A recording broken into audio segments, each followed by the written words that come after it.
were talking this morning about how CDs are, maybe they're kind of riding in the wake behind what vinyl has done, which is obviously pretty close to full recovery in a way.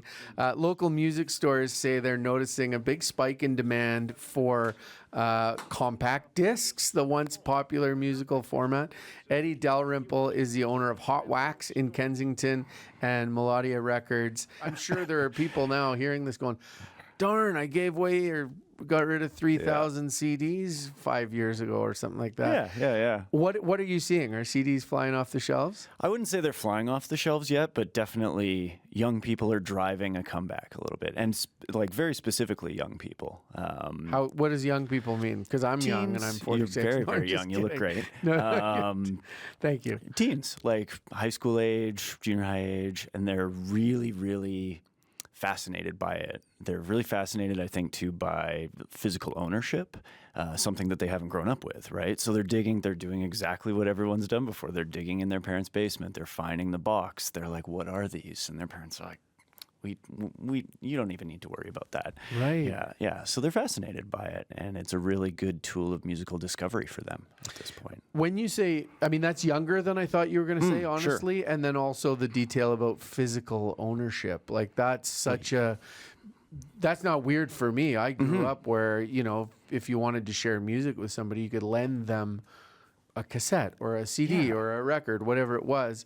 But that's totally different for kids that have grown up in the like MP3 and then also, now just streaming world. Absolutely, yeah. They've never felt that kind of like building a collection. That's very like novel concept for someone who's say 15, 16 years old at this point, right? Well, that's interesting. So I think that's a really attractive thing, and it's because you're excited about it. You're showing your friends, like you say, you're like lending them around, and it's a way to actually share music in a much more tangible way. What about sound quality? Like, people love vinyl. That's one of that likely has driven the recovery of vinyl, the resurrection of vinyl. For it's sure. Just like Certainly. such rich sound.